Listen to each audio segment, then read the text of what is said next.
அஸ்ஸலாமு அலைக்கும். This is one of my morning routine. அன்னைக்கு மார்னிங் சீக்கிரமே ஸ்டார்ட் ஆயிருச்சு. ஹஸ்பண்ட் கடைக்கு போகிறதுக்காக எழுந்து கிளம்பும் போதே இசானும் கூட முழிச்சுக்கிட்டான். ஸோ அவன் முழிச்சதுக்கப்புறமா நான் எங்கே தூங்குறது, நானுமே முழிச்சிட்டேன். ஸோ எந்திரிச்சு காலையில் இருக்கக்கூடிய சின்ன சின்ன வேலைகள் தான் பண்ணிகிட்டு இருந்தேன். இசான் பார்த்திங்கன்னா என்னன்னு தெரியல, அன்னைக்கு பயங்கர ஆக்டிவாக இருந்தான். ஸோ லியானுக்கு பார்த்திங்கன்னா கையில் நெகம் அதிகமாக இருந்துச்சு. ஸோ அவனுக்கு கட் பண்ணிவிட்டு எனக்குமே கட் பண்ணிவிட்டு இசானுக்குமே கட் பண்ணி விட்டாச்சு. அதிலே பார்த்திங்கன்னா லியான் குட்டி முழிச்சிட்டாரு. ஸோ அவனுக்கு ட்ரெஸ்ஸஸ்லாம் எடுத்து வச்சுட்டு குளிக்கவுமே வச்சு தூக்கிட்டு வந்துட்டேன். இடையிலேயே பிரேக்ஃபாஸ்ட்டுக்கு இட்லியும் ஊற்றி வச்சாச்சு. குழந்தைங்கள குளிக்க வச்சோம் அப்படின்னாலே நல்லா தூங்குவாங்க. ஸோ ட்ரெஸ் சேஞ்ச் கூட பண்ணி முடிக்கல, லியான் நல்லா தூங்கிட்டான். ஸோ அவனையுமே தொட்டியில் போட்டு செட்டில் பண்ணி விட்டுட்டு அகெயின் கிச்சனுக்கு வந்தாச்சு. கொஞ்சம் கோதுமை, அதுக்கப்புறம் வரமிளகா, ராகி இது எல்லாமே இவங்களை வாங்கிட்டு வர சொல்லியிருந்தேன்.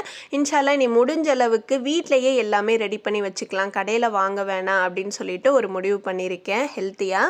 ஸோ அதுக்காக தான் ஃபஸ்ட்டு கோதுமையை நல்லா வாஷ் பண்ணி எடுத்துக்கிட்டேன். அப்புறம் ராகியை கழுவக்கூடாது, புடைக்கணும் அப்படின்னு சொன்னாங்க. அம்மா கிட்டேயும் நன்னிமா கிட்டேயும் கேட்டிருந்தேன். எனக்கு புடைக்கிறது அந்த அளவுக்கு தெரியாது, பட் எனக்கு தெரிஞ்ச அளவுக்கு புடைச்சி அதையுமே எடுத்து வச்சாச்சு. அண்ட் அதுக்கப்புறம் மாடிக்கு போனால் இசானு குடுகுடுன்னு பின்னாடியே ஓடி வந்துட்டான். ஸோ அதை எல்லாத்தையுமே நல்ல ஒரு காட்டன் கிளாத் விரித்து காய வச்சுட்டு அகைன் வீட்டுக்கு வந்தாச்சு. ஸோ அன்னைக்கு மார்னிங் ரொட்டீன் இப்படி தான் போச்சு.